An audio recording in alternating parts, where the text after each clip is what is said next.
Israel पर बड़ा हमला होने वाला है। सही सुना आपने, इसराइल पर बड़ा हमला होने वाला है।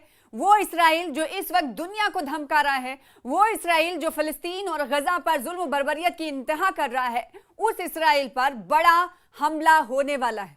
हम ऐसा क्यों कह रहे हैं? क्योंकि इसराइल पर बड़े हमले की तैयारी कर रहा है यमन की नेशनल साल्वेशन हुकूमत ने ऐलान किया है कि सिहूनी हुकूमत पर कारी जर्ब लगाने के लिए हम पूरी तरह तैयारी कर रहे हैं। तैयारी किस तरह से हो रही है और क्या कुछ किया जा रहा है, ये इस वीडियो के जरिए आपको बताएंगे कि इसराइल पर दबाव बनाने के लिए पूरी दुनिया में जहां एक तरफ कोशिशें की जा रही हैं, ना सिर्फ कोशिशें की जा रही हैं बल्कि कदम से कदम मिलाए जा रहे हैं, एहतजाज किए जा रहे हैं, विरोध प्रदर्शन किए जा रहे हैं, तो दूसरी तरफ हमले की तैयारी भी हो रही है। यमन हमले की तैयारी कर रहा है। यमन की तहरीक अंसारुल्लाह के सीनियर रहनुमा ज़ैफुल्लाह शामी ने कहा है कि तहरीक अंसारुल्लाह सिहूनी हुकूमत पर अचानक एक भरपूर हमले की तैयारी कर रही है। अब देखिए हमला कैसे होगा, किस तरह का होगा, किस मिसाइल से किया जाएगा, किस तरह का अटैक होगा, इसकी तफसील नहीं दी गई है। लेकिन यह हमला कब किया जाएगा, इस हवाले से भी कोई जानकारी नहीं दी गई है। और यह जरूर कहा गया है इतना कि यह हमला जो सिहूनी हुकूमत यानी इसराइल की सरकार पर, बेंजामिन नेतन्याहू पर जो हमला होगा वो अचानक होगा और वो हमला भरपूर होगा, जिसकी तैयारी हम कर रहे हैं। अशामी हुकूमत ने तहरीक अंसारुल्लाह की गैर मामूली सलाहियतों पर ताकीद करते हुए कहा है कि हम ऐसा अचानक हमला करेंगे जो दोस्त और दुश्मन दोनों को हैरत में डाल देगा। देखिए हमला ऐसा होगा, ये कहा जा रहा है साल्वेशन हुकूमत की तरफ से कि हम ऐसा अचानक हमला करेंगे जो दोस्त और दुश्मन दोनों को हैरत में डाल देगा। अब हैरानी किस वक्त होती है, आप अंदाजा लगाइए कि किसी को पता भी ना चले और हमला इतना भरपूर और शदीद हो और पूरा का पूरा इलाका तहस नहस हो जाए, पूरे के पूरे इलाके में दहशत कहीं ना कहीं डालने की बात इस वक्त यमन की साल्वेशन हुकूमत की तरफ से कही जा रही है। किस पर? इसराइल पर। और ये कहा जा रहा है कि हम इसकी तैयारी में जुटे हुए हैं, हम तैयारी कर रहे हैं।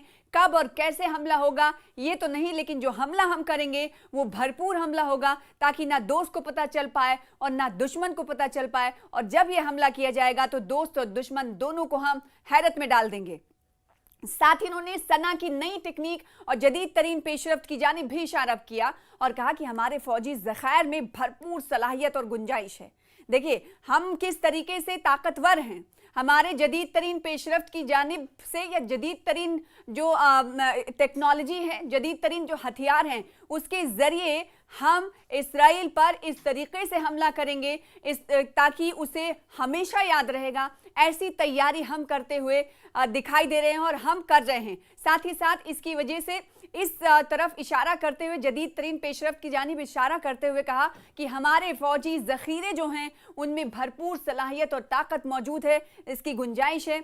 अशामी ने मजीद कहा कि मजीद वसाइल होते तो समंदर से उबूर करके फ़िलिस्तीनी महाज में शामिल हो जाते। देखिए ये बहुत बड़ी बात है कि जो फिलिस्तीन पर जुल्म बर्बरियत इस वक्त इसराइल कर रहा है, भले ही दुनिया इकट्ठा हो रही हो, अशामी ने तो यहाँ तक कह दिया कि अगर हमारे पास मजीद रिसोर्सेज होते, वसाइल होते तो हम समंदर पार, समंदर को उबूर कर लेते और फिलिस्तीनी महाज में शामिल हो जाते। वो फिलिस्तीनी महाज जो इस वक्त इसराइल का डट कर सामना कर रहे हैं और दर्जनों लोग शहीद हो रहे हैं, इसी फिलिस्तीनी महाज में शामिल हो जाने की बात इस वक्त अशामी कहते हुए नजर आ रहे हैं। अशामी कौन है? वो तहरीक अंसारुल्लाह के रहनुमा हैं। तहरीक अंसारुल्लाह के रहनुमा का ये बयान मकबूजा फिलिस्तीन पर यमन की मुसल्लह अफवाज के वसी ड्रोन हमलों के बाद सामने आया है।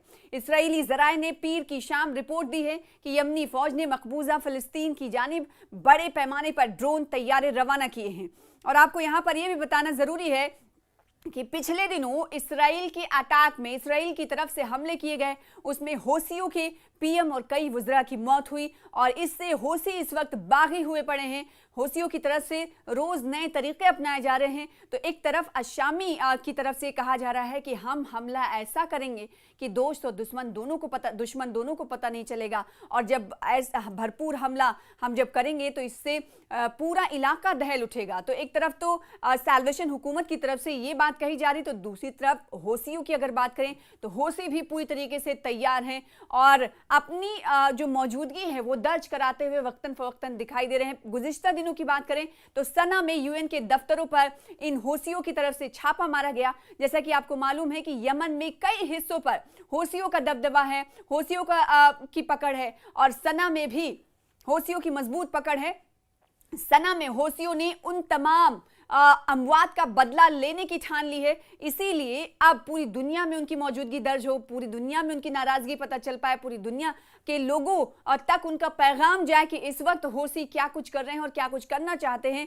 इसी वजह से हमने देखा कि यूनाइटेड नेशंस के 11 एहलकारों को हिरासत में इन हौसियों ने लिया, रेड मारा यूएन के दफ्तरों पर, यूएन के ऑफिसेस पे। और ऐसा नहीं कि पहली बार ऐसा किया गया था, इससे पहले भी माजी में भी इस तरह की कोशिशें हौसियों की तरफ से की जाती रही हैं। कोई नई कार्रवाई नहीं थी और कई बार ये देखने को मिला कि जिन एहलकारों को यूनाइटेड नेशन के एहलकारों को हिरासत में हौसियों की तरफ से लिया गया, उनमें से कई लोगों की मौत भी हुई है। और ये पहली पेशरफ नहीं है, इससे पहले भी हौसियों की तरफ से इस तरह की कार्रवाइयां, कोशिशें की जाती रही हैं। जो मौजूदा वक्त में जो ताज़ा पेशरफ्त हुई थी वो ये कि सना में यूएन के दफ्तर पर रेड मारा था इन हौसियों ने और 11 एहलकारों को हिरासत में ले लिया। तो इधर से ये मौजूदगी दर्ज कराने की कोशिश की जा रही, तो दूसरी तरफ ये कहा जा रहा है हुकूमत यमन के सैल्वेशन हुकूमत की तरफ से कि इस्राएल पर हम ऐसा भरपूर हमला करेंगे कि दोस्त और दुश्मन किसी को पता नहीं चलेगा और वो हमला भरपूर होगा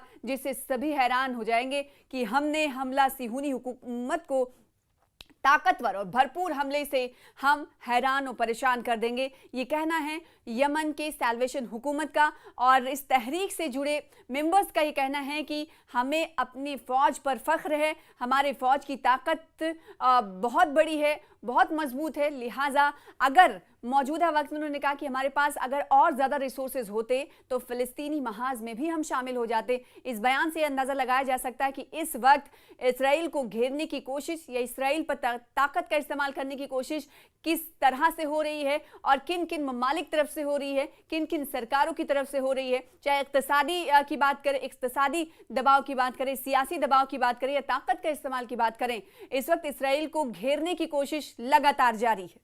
तो इसराइल को हर तरफ से घेरने की कोशिश इधर की जा रही है। मौजूदा वक्त में अगर देखें तो ये कहा जा सकता है कि लामबंद किया जा रहा है इसराइल को यूरोपीय यूनियन की तरफ से। सितंबर में आपको मालूम है कि झटका मिलने वाला है। यूरोपीय यूनियन के कई सारे ममालिक, आपको पता है कि 27 ममालिक इस यूरोपीय यूनियन के मेंबर्स हैं। इनमें से कई ममालिक ने 2 नेशन थ्योरी को बढ़ावा देने की बात कही है और फ़लस्तीन को एक स्टेट के तौर पर तस्लीम करने की बात कही है। तो दूसरी तरफ हमने ये देखा कि इक़्तिसादी तौर पर इसराइल को कैसे पीछे छोड़ा जाए और उसे किस तरीके से कमज़ोर किया जाए, इसकी भी हिकमत अमली वक्तन फ़वक्तन मुरतब की जाती रही है। और तीसरी तरफ हम देखें कि सियासी दबाव कैसे किया जाना है इसराइल पर, इसको लेकर भी कोशिशें होती रही हैं। और कई पिछले दिनों ये देखा गया कि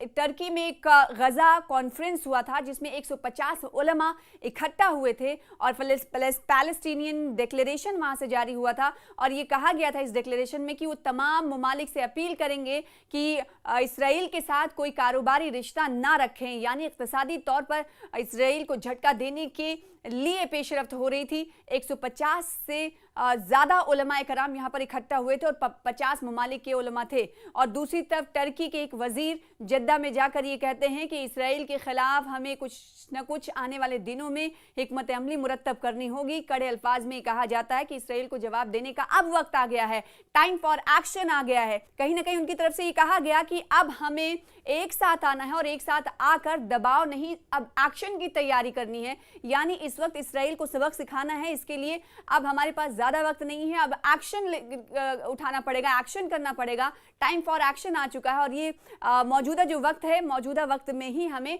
इसराइल को सबक सिखाने के लिए कुछ ना कुछ करने की ज़रूरत है। तो चारों तरफ से आपको बताएं कि इसराइल को घेरने की कोशिश लगातार हो रही है।